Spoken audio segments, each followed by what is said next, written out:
प्यारे बच्चों नमस्कार, मैं मनीष शर्मा मैथ के इस लेक्चर में आप सभी का स्वागत करता हूं। और बच्चों यदि आपको याद हो तो प्रीवियस लेक्चर में मैंने आपको दो प्लेन के बीच एंगल के टॉपिक के ऊपर सवाल करवा दिए हैं। और आज के बच्चों जो लेक्चर रहेगा वो रहेगा हमारा एंगल बिटवीन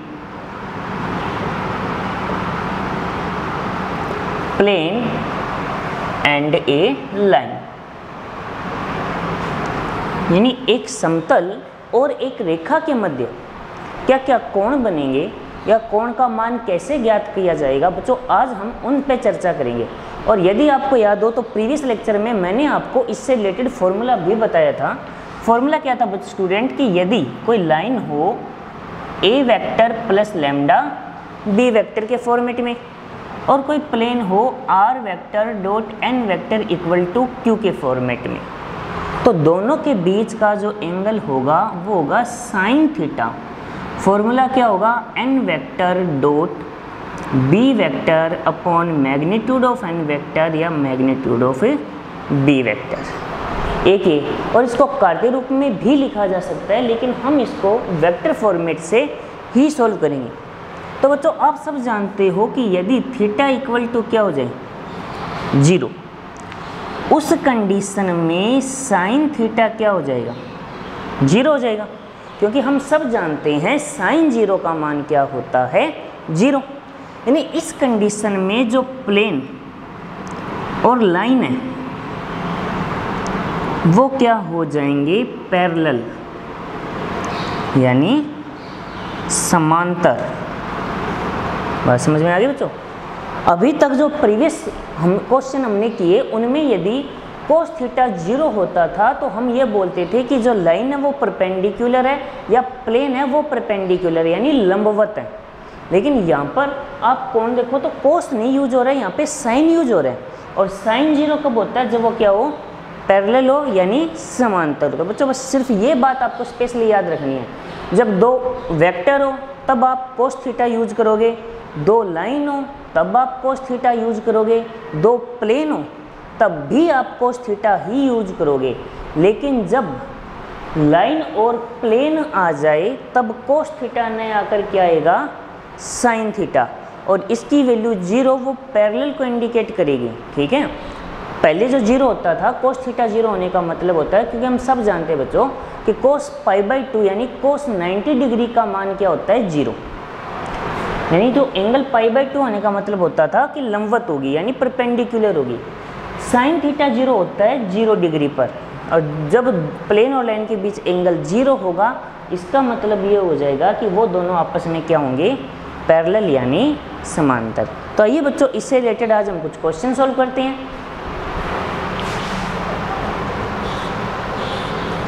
तो आपकी बुक के ही एग्जाम्पल है बच्चों, हम उसको डिस्कस कर रहे हैं। एग्जाम्पल नंबर 33, आपकी बुक का जो एग्जाम्पल नंबर 33 है आज हम उसे डिस्कस कर रहे हैं। क्वेश्चन है कि लाइन यानी एक रेखा है हमारे पास जो कार्तीय रूप यानी कार्टेशियन फॉर्म में दी गई है कि x-1/1, फिर है y-2/-1, फिर है z+1/1। तो स्टूडेंट यदि आप सब जानते हो कि इसको यदि मैं वेक्टर फॉर्मेट में लिखूं तो क्या आएगा, सबसे पहले यहाँ वाली वैल्यू क्या है 1 यानी i कैप, यहाँ है 2j कैप, फिर यहाँ से आएगा -1 यानी माइनस का k कैप प्लस लैम्डा, नीचे वाला b वेक्टर को डिनोट करता है तो ये क्या हो जाएगा i cap minus j cap plus k cap. बात समझ आ गई होगी।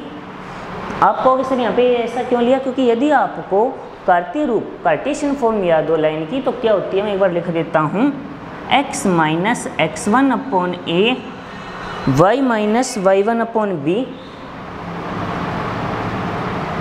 And z-z1/c। ठीक है, ये फॉर्मेट होता है बच्चों। इसके बाद एक प्लेन और दिया है आपको, वो दिया है 2x + y - z = 4, ये दिए। तो यदि इसे मैं वेक्टर फॉर्म में लिखूं तो ये बनेगा 2i + j माइनस के इक्वल टू 4। तो यहाँ पर जो n वेक्टर होगा वो हो जाएगा 2i cap plus j cap minus k cap. ठीक है, ये क्या हो जाएगा 2i cap plus j cap minus k cap.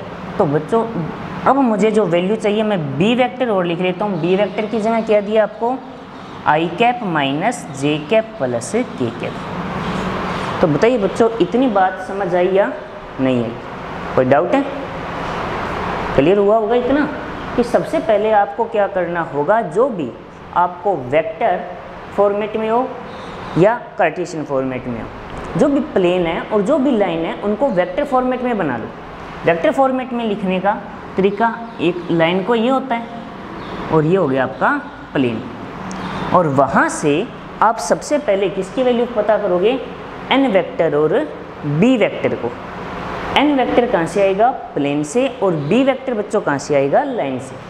तो फॉर्मूला यूज करते हैं कि साइन थीटा क्या होता है, b vector dot n vector upon b का मैग्नीट्यूड n का मैग्नीट्यूड। ठीक है, याद रह जाएगी इतनी बात। कोई स्टूडेंट ये सोच रहा होगा कि सर यदि n को पहले लिख दें b को बाद में लिखें, तो बच्चों आप सभी जानते हो जो डॉट प्रोडक्ट होता है वो कम्यूटेटिव यानी क्रम विनिमय होता है, जिसकी वजह से a डॉट b को b डॉट a भी यदि मैं लिखूं तो उस पर कोई भी इफेक्ट नहीं होगा। ठीक है, तो a डॉट b को b डॉट a भी लिखा जा सकता है। तो आगे इसको सोल्व करते हैं। तो बच्चों यहाँ से हमारे पास साइन थीटा क्या आ जाएगा, देखिए b वेक्टर क्या है, ये रहा i cap minus j cap plus k cap dot n vector ये रहा क्या है 2i cap plus j cap minus k cap. फिर मैग्नीट्यूड ऑफ b क्या आ जाएगा, 1 का स्क्वायर 1, 1 का स्क्वायर 1, 1 का स्क्वायर 1। इन सब के स्क्वायर का योग यानी सम करो, 2 का स्क्वायर 4, 1 का 1 स्क्वायर 1। क्लियर हुआ इतना? तो ये बच्चों क्या आ जाएगा, देखो डॉट प्रोडक्ट आप सब जानते हो, i के साथ, j के साथ और k के साथ मल्टीप्लाई होगा। तो 1 इंटू 2 प्लस माइनस 1 इंटू 1 फिर प्लस 1 इंटू माइनस 1 और नीचे क्या ये हो जाएगा 3 और ये हो जाएगा 6। ऊपर सोल्व करूँगा तो आएगा 2 माइनस 1 अपॉन रूट 18। तो ये हो गया बच्चों 0 अपॉन रूट 18, यानी रिजल्ट में क्या आ गया 0। यानी स्टूडेंट जब हमने सोल्व किया तो जो आपके पास साइन थीटा है, जो यहाँ से साइन थीटा है वो कितना आ गया 0। और आज ही मैंने आपको स्टार्टिंग में ही बताया है जब साइन थीटा 0 हो जाए उसका मतलब क्या होगा कि जो लाइन और जो प्लेन है वो क्या हैं, पैरेलल है। पैरेलल यानी समांतर है। देखिए बच्चों बात समझ आई या नहीं आई, कोई डाउट है क्या? एक बार इस क्वेश्चन को हम रिपीट कर लेते हैं। क्वेश्चन था स्टूडेंट कि हमारे पास एक लाइन दी है कार्टेशियन फॉर्म में। ठीक है, तो मैंने इसको क्या किया, मैंने इसको वेक्टर फॉर्म में बना लिया। उसके बाद एक प्लेन दिया है कार्टेशियन फॉर्म में, इसको भी हमने क्या किया, इसे भी वेक्टर फॉर्म में बना लिया। यानी हमने लाइन और प्लेन दोनों को सबसे पहले वेक्टर फॉर्म में बना लिया। ठीक है, और प्लेन से n वेक्टर पता किया और लाइन से b वेक्टर पता कर लिया। ठीक है इतनी बात। इसके बाद मैंने क्या किया, जो आपका साइन थीटा होता है उसका फॉर्मूला अप्लाई किया, b dot n upon magnitude of b magnitude of n। तो यहाँ से साइन थीटा क्या आ गया, b की वैल्यू रख दी, n की वैल्यू और मैग्नीट्यूड की वैल्यू। इन दोनों का डॉट प्रोडक्ट ये रहा, मैग्नीट्यूड ये रहा। ऊपर जब बच्चों मैंने सोल्व किया तो वो आया 0। क्या गया 0 अपॉन रूट 18। 0 अपॉन रूट 18 क्या होता है, 0 ही होगा। तो जब साइन थीटा 0 हो जाए इसका मतलब क्या हो जाएगा कि जो लाइन और प्लेन है बच्चों वो क्या है, पैरेलल है यानी समांतर है। अब बताइए बच्चों बात समझ आ गया होगा। वीडियो को पॉज करके आप इसको स्क्रीनशॉट ले सकते हो, कोई डाउट हो तो समझ सकते हो। ठीक है, तो ये बच्चों इसी से रिलेटेड एक क्वेश्चन हो रहा है, वो करके उसके बाद हम आगे की जो प्रोसेस है उसके ऊपर आएंगे।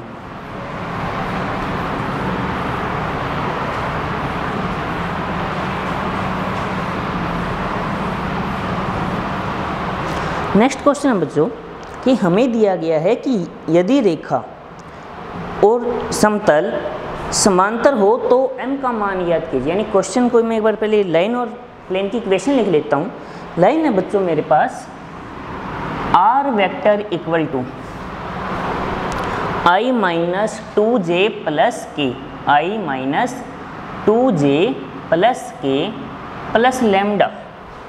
यहाँ क्या दिया है आगे फिर 2i plus j plus 2k, 2i plus j plus 2k cap. ठीक है, इसके बाद जो प्लेन है वो क्या दिया है मुझे r vector dot 3i minus 2j plus mk equal to कितना है 4। ये बच्चों आपको क्वेश्चन दिया गया। क्वेश्चन मैं एक बार रिपीट कर रहा हूँ, आराम से पहले क्वेश्चन की लैंग्वेज को समझो। लैंग्वेज में ये क्या कह रहा है कि ये जो लाइन है और ये जो प्लेन है दोनों आपस में क्या हैं, पैरेलल हैं। दोनों क्या है, पैरेलल है यानी समांतर है। ये दिया गया है तो m का मान क्या होगा यानी m की वैल्यू क्या होगी ये हमें बताना है। ठीक है, क्लियर होगी बात। यानी क्वेश्चन में क्या दिया आपको कि इन दोनों पैरेलल है यानी समांतर है, तो m क्या होगा वो बताना है। समांतर होने का मतलब थीटा क्या हो जाएगा बच्चों 0 और साइन थीटा भी क्या हो जाएगा 0। साइन थीटा 0 होने का मतलब है b vector dot n vector क्या हो जाएगा 0 हो जाएगा। भाई यही मैंने आपको बताया था कि जब b vector dot n vector 0 होने का मतलब है कि साइन थीटा भी 0 होना। तो b वेक्टर क्या है ये रहा 2i plus j plus 2k dot n vector क्या है 3i minus 2j plus mk equal to क्या लेंगे 0। तो जब बच्चों हम इनका डॉट प्रोडक्ट करेंगे तो आप सब जानते हो i के साथ लगेगा, j वाली वैल्यू j के साथ और k वाली k के साथ। तो क्या आ जाएगा i का मल्टीप्लाई करूँगा तो 2 इंटू 3 फिर 1 into minus 2 plus 2 into m equal to बच्चों क्या आ जाएगा 0। ये हो जाएगा 6 minus 2 plus 2m equal to 0। 6 minus 2 student कितना होगा 4 प्लस 2m इक्वल टू 0। 4 को मैं इस साइड ले आऊँगा तो मेरे पास आ जाएगा 2m equal to minus 4। m की वैल्यू 2 डिवाइड में ले आओ तो m की वैल्यू आ जाएगी बच्चों, ये लीजिए। कोई डाउट है, क्लियर हो गया होगा। क्वेश्चन बच्चों समझ आना जरूरी है। सिंपल सी प्रोसेस थी कि एक लाइन है और एक प्लेन है, दोनों पैरेलल है। आपको क्या करना है तब उनके m की वैल्यू बतानी है। जब पैरेलल हो तो हम जानते हैं थीटा 0 होगा, उस कंडीशन में साइन थीटा 0। साइन थीटा 0 होने का मतलब हो गया कि b डॉट n भी क्या हो जाएगा 0 हो जाएगा। b डॉट n 0 होने का मतलब b n का डॉट प्रोडक्ट 0 के इक्वल लेकर सोल्व किया तो m की वैल्यू कितनी आ जाएगी -2। कहने का अर्थ ये हो गया कि यदि यहाँ पे m की वैल्यू -2 होती है तो जो भी लाइन बनेगी वो प्लेन को कभी भी इंटरसेक्ट नहीं करेगी यानी कभी भी नहीं काटेगी। तो देख लीजिए बच्चों क्वेश्चन कंप्लीट है, बात दिमाग में बैठ गई होगी। तो यदि ये बात दिमाग में बैठ गई तो एक छोटा सा टॉपिक और है जो आपकी इस 14 एक्सरसाइज को कंप्लीट करवा देगा। क्योंकि बच्चों आपकी 14 एक्सरसाइज जो कंप्लीट होने वाली है उसका एक छोटा सा टॉपिक और रह गया है। उसके बाद उससे रिलेटेड कुछ क्वेश्चन रहेंगे। क्वेश्चन है distance of a point from a plane, यानी एक बिंदु की समतल से दूरी। ये क्वेश्चन है बच्चों, बस समझ आ गई। टॉपिक क्या है वो पता चल गया होगा। टॉपिक क्या है बच्चों आज का हमारे लिए कि distance of a point from a plane, यानी एक बिंदु की समतल से दूरी। सबसे पहले बच्चों ये याद रखना है जो डिस्टेंस है वो शॉर्टेस्ट डिस्टेंस है यानी न्यूनतम दूरी है। न्यूनतम दूरी का कहने का मतलब हो गया जैसे ये कोई प्लेन है, ये कोई पॉइंट है, इससे यदि मैं इस पर लंब डाल दूं तो ये जो दूरी होगी वो क्या होगी, इसकी शॉर्टेस्ट डिस्टेंस यानी न्यूनतम दूरी होगी। वैसे तो बच्चों देखो प्लेन को मैं इस पॉइंट से कैसे भी मिला सकता हूँ, कहीं भी मिला सकता हूँ या नहीं मिला सकता हूँ, लेकिन शॉर्टेस्ट डिस्टेंस कौन सी होगी, न्यूनतम दूरी वो होगी जो प्लेन के ऊपर क्या है, लंबवत आई। क्या है, लंबवत आई। ठीक है, तो देखिए बस इसको, तो इसके बच्चों दो तरीके से सॉल्व किया जाता है, एक वेक्टर फॉर्म में और एक कार्टेशियन फॉर्म में। सबसे पहले वेक्टर फॉर्म देखते हैं। माना जो पॉइंट है उसके यदि कोऑर्डिनेट हो x1, y1, z1 और इसको मैं a वेक्टर से डिनोट करता हूँ, पोजीशन वेक्टर को x1 i cap, y1 j cap, z1 e cap. और जो बच्चों यदि मेरे पास प्लेन कुछ ऐसा हो r vector dot n vector equal to q, इसको लिखा जाएगा r vector dot n vector minus q equal to 0 के फॉर्मेट में। तो d यहाँ पे क्या होगा, d हो जाएगा a vector dot n vector minus q का मैग्नीट्यूड अपॉन n का मैग्नीट्यूड। फॉर्मूला समझ आया? यानी आपको करना क्या है, आपको क्या करना होगा, r वेक्टर की जगह a वेक्टर लेना है, उसका n के साथ डॉट प्रोडक्ट करके जो भी वैल्यू आए उससे q को क्या करोगे, आप माइनस करोगे और इसको आप किसके अंदर लोगे, मोड के अंदर लोगे। मोड के अंदर लेने के बाद नीचे n के मैग्नीट्यूड से डिवाइड करोगे, जो भी बच्चों वैल्यू आएगी वो क्या होगी, d। ये आ गई वेक्टर फॉर्म। ठीक है, अब बच्चों यदि हम कार्टेशियन फॉर्मेट पे और आना चाहिए, तो यदि पॉइंट को मैं x1, y1, z1 के फॉर्मेट में लेता हूँ और प्लेन को ax plus by plus cz plus d के फॉर्म में लेता हूँ, यदि मैं प्लेन को ax plus by plus cz के फॉर्म में लेता हूँ तो क्या आ जाएगा, ax1 by1 cz1 plus d upon root of क्या आ जाएगा, a square plus b square plus c square. ये बच्चों क्या आ जाएगी, दूरी आ जाएगी। ठीक है, बस समझ आ गई होगी, कोई डाउट है क्या? तो बच्चों देखो दो तरीके से क्वेश्चन आ सकता है, हो सकता है प्लेन और पॉइंट आपको वेक्टर फॉर्म में दिए गए हो या कार्टेशियन फॉर्म में दिए गए हो, दोनों चीज़ें पॉसिबल है। आपको फॉर्मूला याद होना चाहिए, दोनों में से जो भी आपको इजी लगे वो अप्लाई कर लो। अब आपको यदि एक याद रहता है तो वेक्टर फॉर्म रख लो, कार्टेशियन रख लो, बाकी दोनों रखो तो ज़्यादा बेटर रहेगा। तो बच्चों आइए एक ऐसा क्वेश्चन करते हैं जिससे ये चीज़ क्लियर हो जाएगी। ठीक है, आपकी बुक का ये एक एग्जाम्पल है, इसका बच्चों एग्जाम्पल सारे कंप्लीट, सिर्फ क्वेश्चन बचेंगे।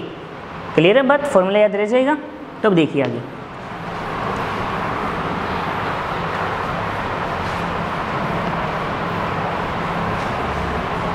तो क्वेश्चन क्या है वो देखिए। क्वेश्चन है कि प्रदर्शित कीजिए कि बिंदु 1 माइनस 1,3, बच्चों कोई पॉइंट है आपके पास A1 माइनस 1,3 एंड B कोई पॉइंट है जिसके कोऑर्डिनेट हैं 3,3,3। ठीक है, और एक प्लेन दिया है स्टूडेंट हमें r dot 5i plus 2j minus 7k plus 9 equal to 0। कुछ ऐसा प्रूव करना है कि A और B दोनों की दूरी यहाँ से क्या होनी चाहिए, इक्वल होनी चाहिए। बस समझ आ गई क्या सिद्ध करना है भाई, मुझे क्या प्रूव करना है, इस प्लेन से A की दूरी और जो B की दूरी यानी जो दोनों की डिस्टेंस है वो क्या होनी चाहिए, इक्वल। तो पहले इसको यदि मैं कार्टेशियन वेक्टर कार्टेशियन फॉर्मेट में लिखूँ तो क्या होगा, 5x plus 2y minus 7z plus 9 equal to 0। A से दूरी को यदि मैं d1 से डिनोट करता हूँ तो बच्चों क्या आएगा, ax1, x1 की जगह 1, by1 माइनस 1 माइनस 7z की जगह 3 प्लस 9 अपॉन रूट के अंदर a स्क्वायर 5 का square plus b square plus minus 7 का स्क्वायर। सोल्व करते हैं, देखिए क्या होगा, 5 माइनस 2 माइनस 21 प्लस 9 अपॉन ये हो जाएगा 25 प्लस 4 प्लस 49, ठीक है। देखो ये हो गया माइनस का 23 14, तो ये आएगा 9/√78। बस समझ आ गई इतनी। यानी जो D1 डिस्टेंस है, ए की इससे डिस्टेंस है बच्चों, वो कितनी आ गई 9/√78। यही प्रोसेस यदि मैं D2 यानी इस पॉइंट के लिए लिखूं तो अब मैं क्या करूंगा, एक्स वाई जेड की जगह कितना रख दूं 333 यहाँ, तो क्या आ जाएगा 5 × 3 + 2 × 3 -7 × 3 + 9/√A² B² C² क्या आ जाएगा 5² 2² + -7 का स्क्वायर। तो ये देखिए क्या हो जाएगा 15 + 6 - 21 + 9 कितना आ जाएगा 25 + 4 + 49। देखो 15 + 6 बट्टा कितना होगा 21, कैंसिल कर दिया तो कितना आ गया 9/√78। ये आ गई D2। तो अब देखिए D1 = D2 है या नहीं, है ना, कि D1 = क्या है बच्चों D2। यही तो प्रूव करना था कि A और B की दोनों की जो प्लेन से डिस्टेंस है वो क्या होगी इक्वल। क्लियर हो गया बच्चों, सिंपल सा फॉर्मूला है, सिंपल सा टॉपिक है। तो जो अब आपका जो होमवर्क है वो क्या रह जाता है आज का मेरी तरफ से आप सभी के लिए जो होमवर्क है वो है एक्सरसाइज 14.7 आप करोगे। इसके जो क्वेश्चन है वो आप लगभग सोल्व कर सकते हो, ज़्यादा टफ नहीं है। फिर भी यदि कोई क्वेश्चन ऐसा लगेगा तो उसको मैं सोल्व करवा दूंगा, ठीक है। तो बच्चों आज का लेक्चर के लिए इतना ही। आपका काम समझ आ गया होगा। 14.7 सोल्व कीजिए, कोई डाउट आता है पूछिए। और इसके बाद हम 14 की मिसलेनियस यानी विविध करेंगे, और उसके बाद जैसा कि आपको मेरा कहा हुआ है हम जो प्रोबेबिलिटी है यानी प्रायिकता वाला चैप्टर स्टार्ट करेंगे, ठीक है बच्चों। तो तब तक के लिए टेक केयर, धन्यवाद।